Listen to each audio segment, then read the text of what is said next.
ಅಲ್ಲ, ಮೊನ್ನೆ ಅವ್ರ ಮನೆಗೆ ಹೋದಾಗ ಅವ್ರಮ್ಮ ಅಷ್ಟು ಗಂಡಸರು ಎದುರುಗಡೆ ನಿಂತು ನಮ್ಮ ಮನೆಗೆ ಬರಬೇಕು, ನೋಡಬೇಕು, ಆಮೇಲೆ ತೀರ್ಮಾನ ತಗೊಳ್ತೀನಿ ಅಂತಾಳಲ್ಲ, ಅವಾಗಲೇ ನನಗೆ ಪಿತ್ತ ನೆತ್ತಿಗೇರಿಬಿಟ್ಟಿತ್ತು.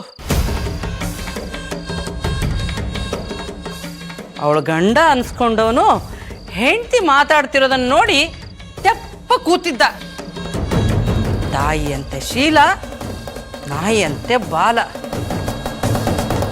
ಅವಳು ನೀ ಮನೆಗೆ ತಂದ್ರೆ ನಮ್ಗೆ ಯಾರಿಗೂ ನೆಮ್ಮದಿ ಇರೋದಿಲ್ಲ ಕಣೋ. ನಾನು ಅವತ್ತೇ ಹೇಳಿದೆ, ಇಂಥ ಚಿಕ್ಕ ಮನೆಯವ್ರ ಸಂಬಂಧ ನಮಗ್ ಬೇಡ ಅಂತ. ಈಗಲೂ ಹೇಳ್ತಿದ್ದೀನಿ ಕೇಳು ಗುಣ, ಆ ಹುಡುಗಿ ಈ ಮನೆಗೆ ಬೇಡ.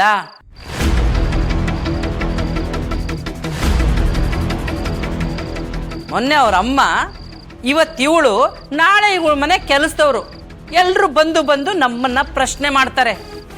ಅಲ್ಲ, ಅವಳ ಫ್ರೆಂಡ್ಸ್ನ ಕರ್ಕೊಂಡು ಅಪ್ಪ ಅಮ್ಮಂಗೂ ಹೇಳ್ದೆ ಇಲ್ಲಿವರೆಗೂ ಬಂದವಳಲ್ಲ, ಎಂಥ ಹೆಣ್ಣಿರ್ಬೇಕವಳು.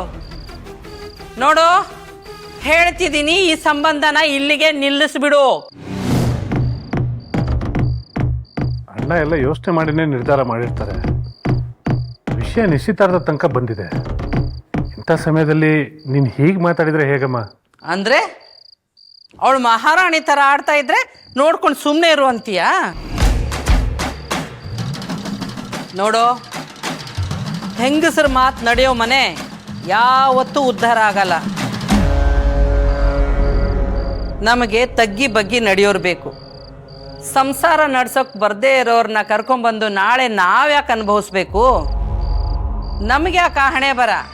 ಇಲ್ಲಿ ನಿಂತಿದಾರಲ್ಲ ನಿಮ್ಮ ಹೆಂಡ್ರು, ಇವರೆಲ್ಲ ಊದಿ ದೊಡ್ಡ ದೊಡ್ಡ ಡಿಗ್ರಿ ತಗೊಂಡು ದಬಾಕಿದಾರಲ್ಲ, ಅವ್ರು ಯಾರಾದರೂ ಎದುರು ಮಾತಾಡ್ತಾರ? ಇಲ್ಲ ತಾನೆ? ನಾವು ಹೇಳ್ದಂಗೆ ಕೇಳ್ಕೊಂಡಿರ್ತಾರೆ ತಾನೆ?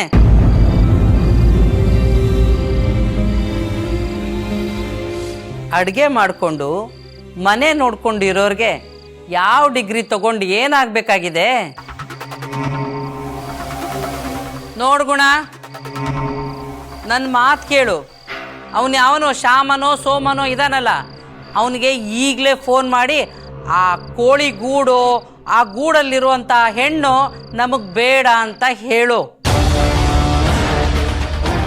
ಅಮ್ಮ, ಅಣ್ಣ ಆ ಥರ ಯೋಚನೆ ಮಾಡಿದೆ ಏನು ಮಾಡಲ್ಲಮ್ಮ. ನೋಡು, ನೀವು ಯೋಚನೆ ಮಾಡಿ ಬಿಡಿ, ನಮಗಂಥವ್ರ ಸಂಬಂಧ ಬೇಡ ಅಷ್ಟೇ. ನಮ್ಮ ಮನೆಗೆ ಹೆಣ್ಣು ಕೊಡಬೇಕು ಅಂತ 1000 ಜನ ಸಾಲ್ಗಟ್ಟಿ ನಿಂತಿದ್ದಾರೆ. ಅಂಥದ್ರಲ್ಲಿ ಆ ತಿರ್ಪೆ ಮನೆಯವರ ಸಂಬಂಧನೇ ಬೆಳೆಸ್ಬೇಕು ಅಂತ ಯಾಕೆ ಹಠ ಮಾಡ್ತಿದ್ದೀರಾ? ದಯವಿಟ್ಟು ಸುಮ್ಮನೆ ಇರ್ತೀಯ ನೀನು.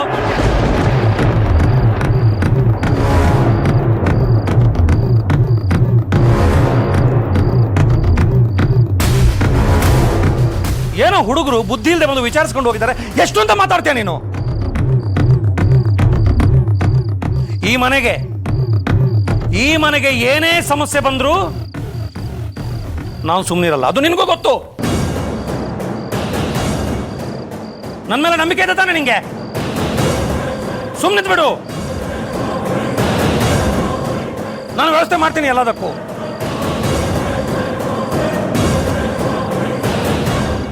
ಹೋಗಿ ಹೋಗಿ ಮಲ್ಕೊಳ್ಳಿ, ಹೋಗಿ ಹೋಗಿ.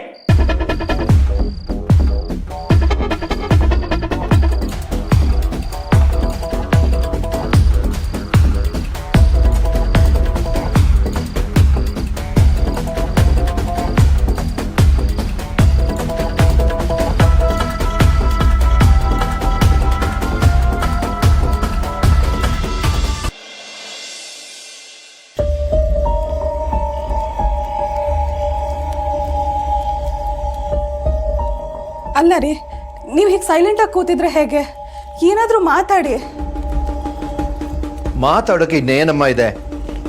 ಆ ಹುಡುಗ ಓದಿಲ್ಲ ಅಂತ ಗೊತ್ತಾಯ್ತಲ್ಲ, ಈ ಸಂಬಂಧ ಬೇಡ ಅನ್ನೋದೇ ಒಳ್ಳೇದು.